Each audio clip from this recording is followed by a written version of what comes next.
David Hunter, the Contrarian. He works with Contrarian Macro Advisors, and he's here to share his take on why he thinks that we are pretty much in for a melt up that's going to lead to a global bust. Right? We've still got a ways to go with equities in this rally that we've seen. And I want to break it all down because you have been one of my most popular macro guests, David. It's great to see you. Yeah. Hi, Natalie. It's great to see you.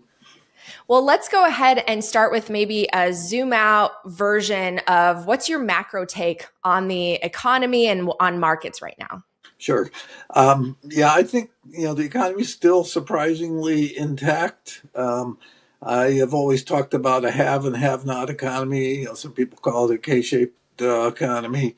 And I think that's still the issue is that, half the population doesn't feel like we're in a booming economy at all, probably more than half. And frankly, we are seeing signs that things are moving towards a recession. We're not there yet, I don't think. I know there are a few people out there saying that, based on some numbers, you could argue we're in recession now, but I think we're moving that way. The economy's slowing, but amazingly, it's still intact. You could have made these same comments a year ago, and it's still kind of pushing along.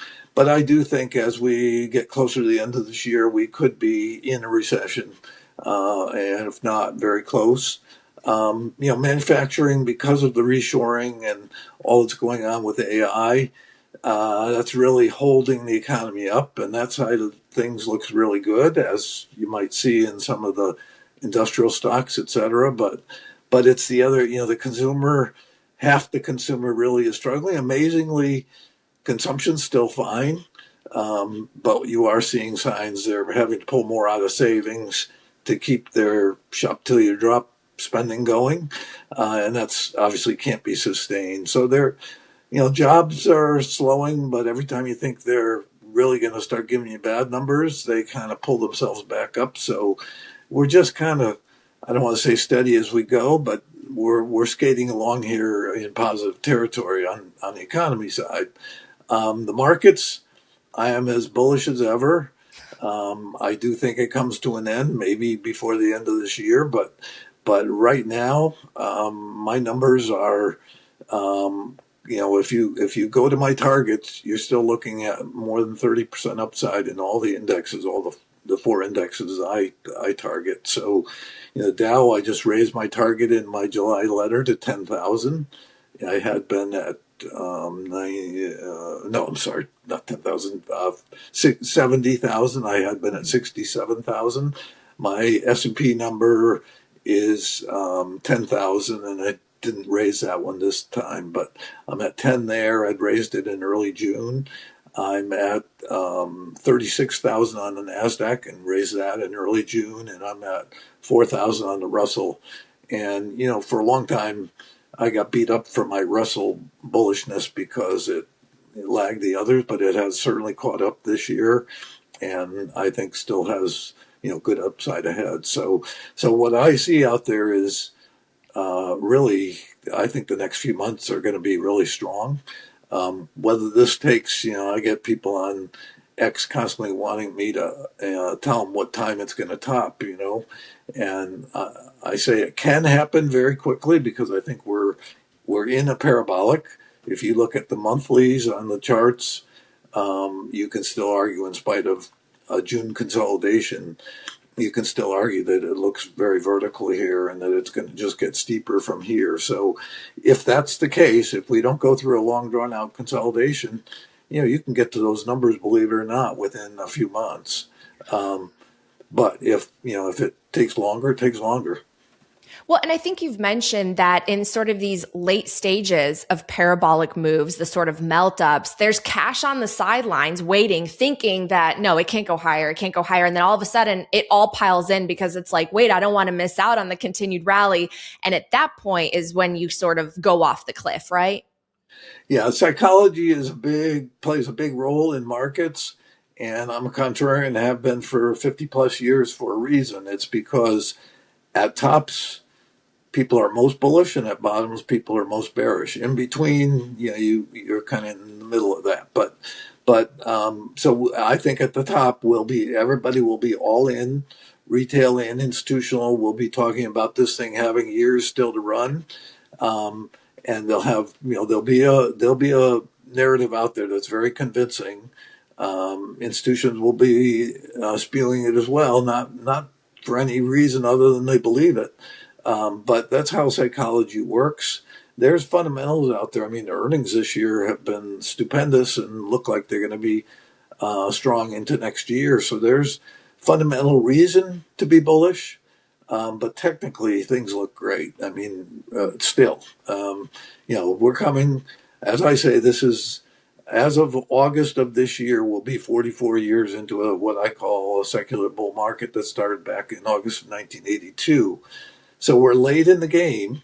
This thing can't go on forever. Valuations are high in lots of stocks, but not in all stocks. But fundamentals are just so good. You don't end bull markets on valuation. You end it when, looking ahead, there's something fundamental that's going to change. So at this point, I mean, I am very bullish, but also know that there's another side of the mountain coming.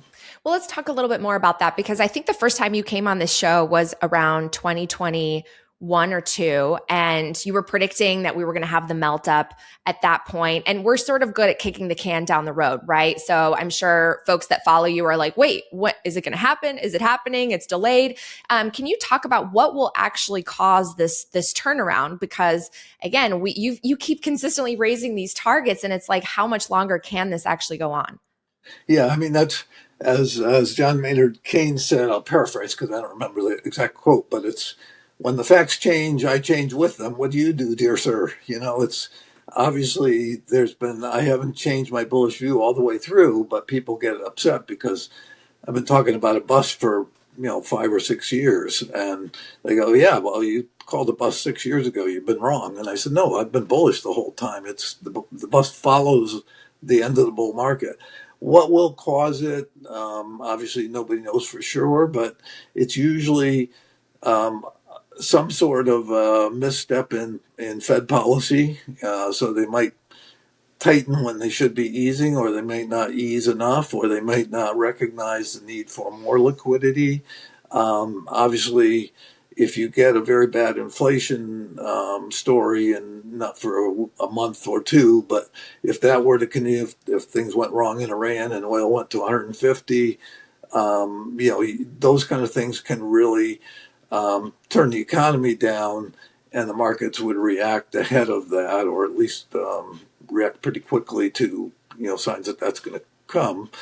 Um, as I say, the reason I'm calling for something bigger than just a normal recession, something that I call a global bust, is because of leverage. We have far more leverage today in the system than we had in 2008-9, and that was off the charts then. So, 2008-9 happened because of the leverage, or was far worse than it would have been otherwise because of leverage. And this time we're far beyond the leverage we had then. And I define leverage as the debt obviously is leverage on the financial system, on the economy, and derivatives are leverage on the markets. And we've been, really since the 80s, been creating all these derivative products that are now mainstream in retail as well as institutional, and it's that leverage both on the debt side and both on the credit side and on the equity side.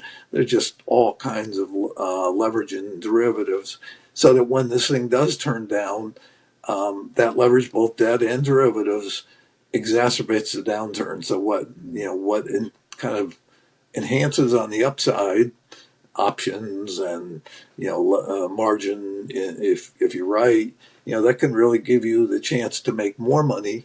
But when things turn down, that leverage really exacerbates the downturn. So I think that's the biggest reason for something worse than just a plain ordinary recession that we have every number of years, because things go to excess in the economy and in credit markets, and they just get corrected. What do you say to investors listening to this who say, no, we've outlawed recessions. We Mm-hmm. can't have a bust because they're just going to come in and print their way out of it like they always do. And the markets have seemed to come to a consensus that they'll be taken care of. Yeah, so I've been a follower of the Fed since I entered this business in 1973, the one thing I can say with assurity is that um, Fed Feds lag, policy lags, so it's almost guaranteed that they're at one time or another going to misstep, and you know that plus the fact that when the reason you get to ends of cycles is because of excesses and imbalances. In 2008-9, it was subprime, among other things. Now it might be private credit. Certainly, private equity is very leveraged. Um, People get over their skis in terms of bullishness and exaggerate what they kind of extrapolate what's happening now and think it can go on forever.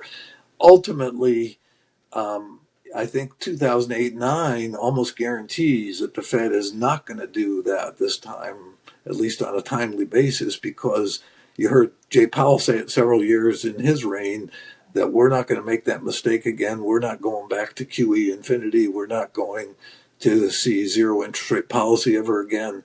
And Kevin Warsh, I think, has put an exclamation point on that same thing of saying, he's a monetarist, and certainly of that bent, and knows that money causes inflation. You hear him talking ever since he became chair that his first mandate is to control inflation, to get interest rates, that interest rates will follow inflation down, and that the Fed's mandate, first and foremost, is to make sure that inflation doesn't break out. So he's going to be focused on that, which is we're not going to we're not going to print money ad infinitum, and create that inflation I know would come following that. So what that means is because of 2008-9, they're fighting the last war. They're basically, when things start turning sour, they're going to be reluctant to put money in, and they're gonna put some in, but they're going to be very gradual and reluctant. And if I'm right that because of leverage we're going to have something bigger than normal, it's a real conflict that the policy is fighting. Doesn't want to go back and make that mistake again, and yet the policy that's demanded is actually more, not less. So you're going to have that problem somewhere down the road. Timing is obviously the question. I think it's next year, but can they kick the can down the road further? It's possible, but we are seeing more excesses and imbalances starting to build, and troubling signs in credit, delinquencies on debt. Those kind of things are the things that once they go over a certain threshold, you're in trouble.